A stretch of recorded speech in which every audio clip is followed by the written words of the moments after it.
Welcome back to Sports by GSMC Podcast Network.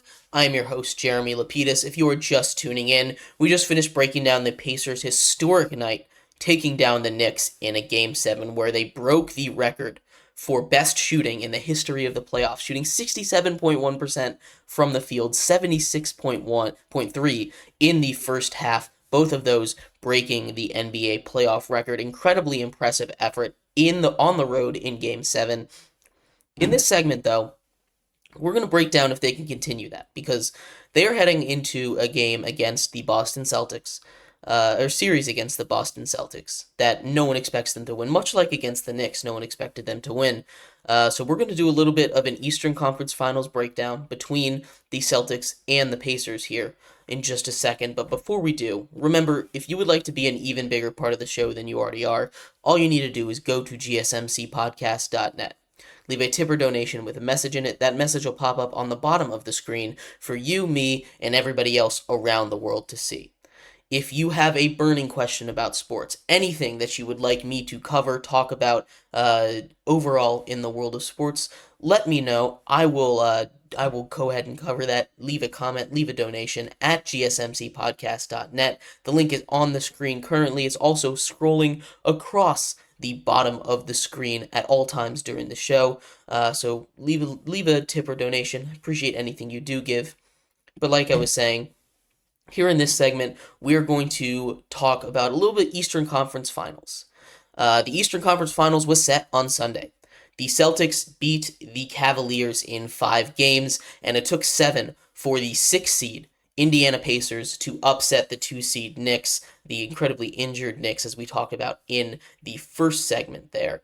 But the Pacers and the Celtics. Let's talk about the numbers here. And you might say, and a lot of people are, penciling the Celtics into the finals already, as they had been for most of the playoffs, because the Celtics, generally speaking, are a tier above the rest of the Eastern Conference when it comes to offensive efficiency, defensive efficiency, record, starting five. In general, they're just a super team compared to the rest of the East.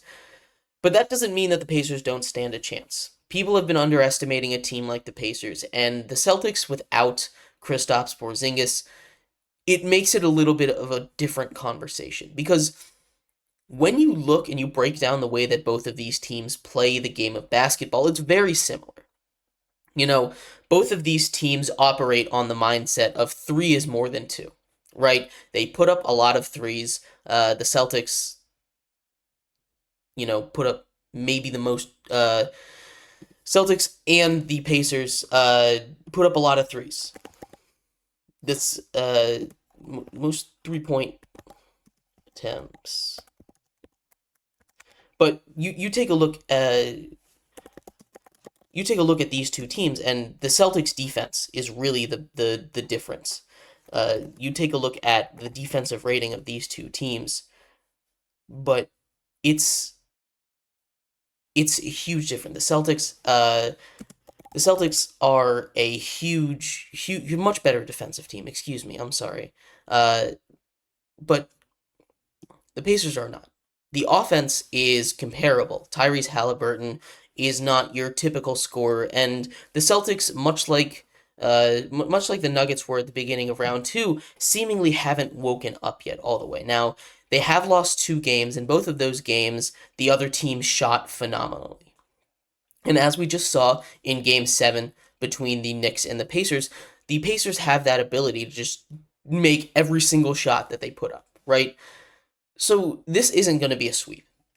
I definitely don't think this is going to be a sweep. I think that, honestly, the Pacers might even take Game 1 out of the gate. They come out strong. The Celtics, who have been resting, aren't ready for the intensity again. And they haven't, like I said, they haven't really played too intense throughout the entire playoffs. Jason Tatum hasn't shown up entirely. Now, he has had a handful of good games, but he hasn't really been that guy that the Celtics need to rely on, that number one superstar that they really kind of want him to be. But it doesn't really matter. That team is so stacked. They've got Jaylen Brown. They got Derek White. They have Kristaps Porzingis when he's healthy. This team is ridiculous. They have Al Horford coming off the bench. uh, it's it's almost unfair. Um, all of that being said, this Pacers team has some kind of magic on them. They really do. And I don't know what kind of plague they're bringing into all these arenas. But they have yet to face a healthy team, and they're continuing to not face a healthy team.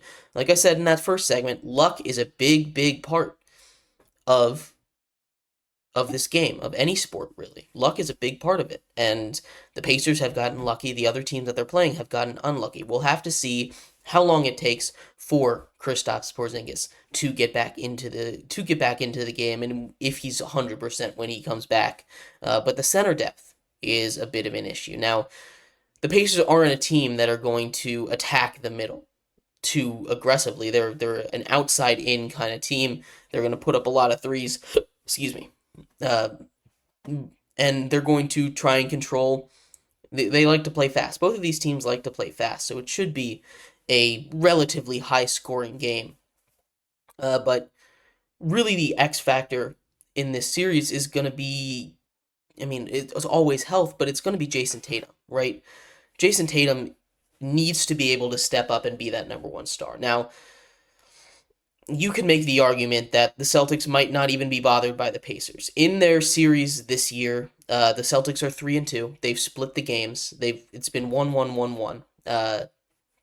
Celtics won the most recently, but 3-2 are the Celtics against the Pacers this season in the regular season so far, and the Pacers show some life against them. The Pacers are a team that, as we've seen, can play up to their opponents.